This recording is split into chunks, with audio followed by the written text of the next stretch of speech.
राजस्थान का देशनोक मंदिर। यहाँ पर 25,000 से भी ज्यादा चूहे रहते हैं। माना जाता है कि ये चूहे नहीं बल्कि देपावत चारण हैं। माँ करणी की बहन और उनके पति दीपोजी चारण के बेटे। करणी माता इन चारों लड़कों को अपने बच्चों की तरह प्यार करती थी। बाद में इन्हीं के वंशज देपावत चारण के नाम से जाने गए। देपावत माने देपा के बेटे। चारों करणी माता के साथ ही रहा करते थे। करणी माता के जाने के बाद ये लोग उनके मंदिर के पुजारी बन गए। देशनोक में जहाँ करणी माता का मंदिर है, वहाँ आज भी देपावत चारणों के 4 मोहल्ले बसे हुए हैं। यहाँ मान्यता है कि देपावत करणी माता के परिवार के सदस्य हैं, इसलिए उन्हें स्वर्ग और नरक के चक्कर से मुक्ति मिल चुकी है। अगर कोई देपावत चारण मरता है तो वो करणी माता के मंदिर में चूहा बनकर पैदा होता है। चूहों को स्थानीय भाषा में काबा कहा जाता है। माता के मंदिर में इतने चूहे होने की वजह से इसे चूहों वाली देवी के रूप में भी पूजा जाता है। आदिशक्ति मां करणी का जन्म चारण वंश में हुआ था, लेकिन वो बीकानेर और जोधपुर दो राजपूती राजघरानों की कुल देवी बनी। कैसे मां करणी के चमत्कार ने बीकानेर को हर मुसीबत से बचाया?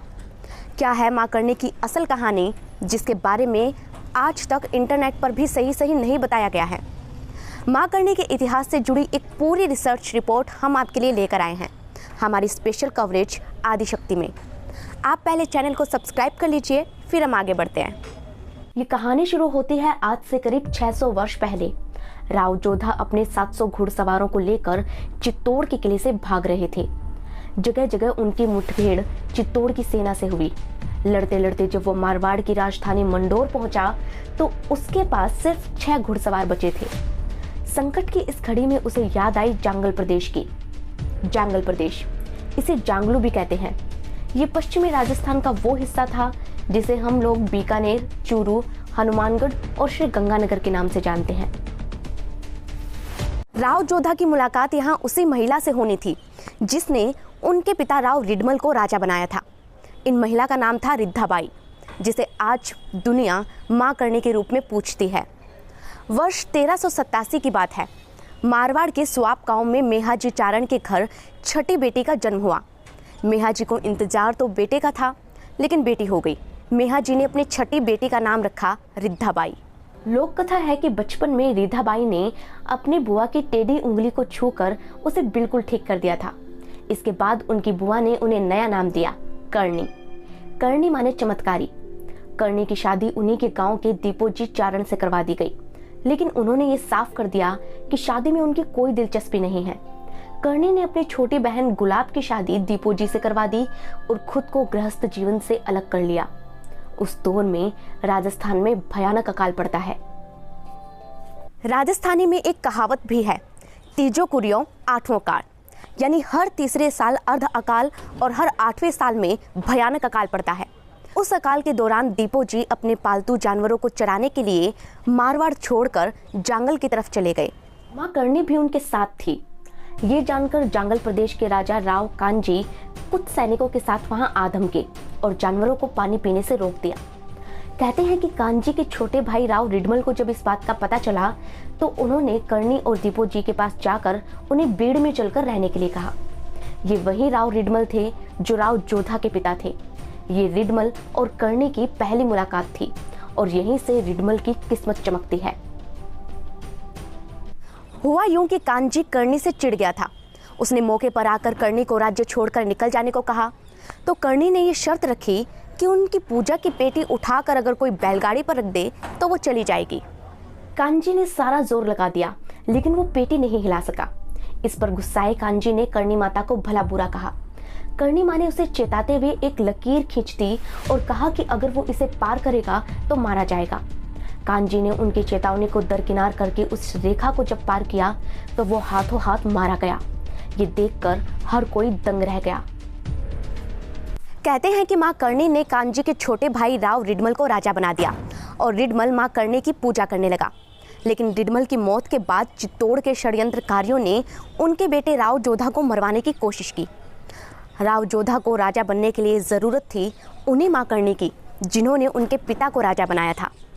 मां करणी ने जोधा को निराश नहीं किया, बल्कि उसे शरण दी। मां करणी की कृपा से जोधा ने आसपास के इलाकों को फतेह कर लिया।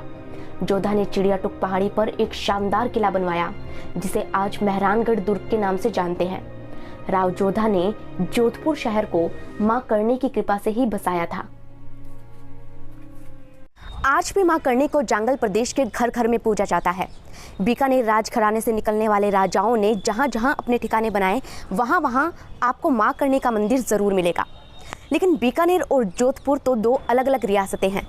फिर बीकानेर को बसाने में मां करणी का क्या योगदान रहा होगा, इसे समझने के लिए आपको ये दिलचस्प कहानी जरूर सुननी चाहिए। कहते हैं कि राव जोधा की कड़वी बातों से नाराज होकर उनके छोटे बेटे बीका ने मेहरानगढ़ छोड़ दिया।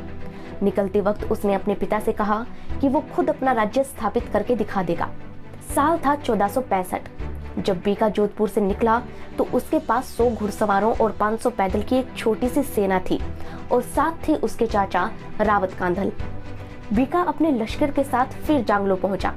वो जानता था कि अगर उसे नया राज्य चाहिए तो मां करणी की शरण में जाना ही होगा, क्योंकि मां करणी ने ही उसके पिता और दादा को राजा बनाया था। कहते हैं कि मां करणी की सलाह पर राव बीका ने धीरे धीरे जांगलू के छोटे छोटे गांवों और राज्यों पर कब्जा करना शुरू किया। गोदारा जाटों की मदद से वो कुछ ही सालों में 2500 गांवों का मालिक बन गया और उसने अपना एक अलग राज्य बीकानेर स्थापित किया। 1458 में बीकानेर के किले की नींव रखी गई, जिसके लिए मां करणी को देशनोक से राव बीका ने खास तौर पर बुलाया था। इस तरह राजस्थान में दो बड़े राजपूती घरानों को स्थापित करने में मां करणी की अहम भूमिका रही है। कहते हैं कि राव बीका की शादी भाटी राजपूतों की बेटी रंग कंवर से करवाकर मां करणी ने बीकानेर को युद्ध में तहस नहस होने से बचा लिया था। अपने जीवन के 115 वर्षों तक मां करणी ने चमत्कार करके गरीबों के दुख दूर किए और उनके उद्धार का कार्य किया। आज माता के हजारों भक्त हैं जो उन्हें बहुत ही श्रद्धा से पूजते हैं। देशनोक में उनका भव्य मंदिर बना है, जिसके दरवाजे चांदी से बने हैं और छत्र सोने के हैं। महाराजा गंगा सिंह ने राजपूत शैली में इस मंदिर को बनवाया था, जहां पर चूहों के प्रसाद के लिए भी चांदी की बड़ी बड़ी परातें रखी हैं। मां करणी के इस मंदिर में सफेद चूहा अगर किसी को दिख जाए तो समझो कि उसकी किस्मत खुल गई। कहते हैं कि इस मंदिर में 7 सफेद काबे हैं। दोस्तों, आपने मां तन्नोट की कहानी तो सुनी होगी। 1965 की जंग में जिनके मंदिर पर 3000 बम गिरे थे, लेकिन एक भी नहीं फटा। ये मां तन्नोट, जिनका एक नाम मां आवड़ भी है, करणी माता की आराध्य देवी थी। मां करणी 600 साल पुरानी जिस गुफा में मां आवड़ की आराधना करती थी, उसी गुफा में वे दिव्य ज्योति में लीन हुई थी। आज उस गुफा पर ही देशनोक मंदिर बना है। सदियों से मां करणी की कृपा बीकानेर पर बनी रही है। ये मां का चमत्कार ही तो है कि इतना प्रसाद खाने के बाद भी ये चूहे कभी मोटे नहीं होते। इनका जूठा खाने से कभी किसी को बीमारी नहीं होती और ये चूहे कभी भी किसी को नुकसान नहीं पहुंचाते और ना ही मंदिर छोड़कर कहीं जाते। बीकानेर के इतिहास में ये बात साफ साफ लिखी गई है कि जब महाराजा गंगा सिंह को अंग्रेजों ने शेर के पिंजरे में बंद कर दिया था, तो खुद मां करणी ने उनके शरीर में प्रवेश किया और एक ही वार में शेर को ढेर कर दिया। उस वक्त मां करणी की चूड़ियों की खनक से पूरा दरबार गूंज उठा था। मां करणी के ऐसे ही हजारों चमत्कार हैं जिसे न जाने कितने लोगों ने देखा है, सुना है, महसूस किया है और पूजा है। अगर आप भी उनमें से एक है तो हमें कमेंट करके ज़रूर बताएं। आदिशक्ति की हमारी ये स्पेशल कवरेज आपको कैसे लगी, आप हमें कमेंट करके बताएं और वीडियो को शेयर करना बिल्कुल ना भूलें। आप हमें कहां से देख रहे हैं और अगली कहानी किसकी सुनना चाहते हैं, ये भी हमें कमेंट में ज़रूर बताएं। मिलते हैं अगले वीडियो में, तब तक के लिए जय मां अम्बे।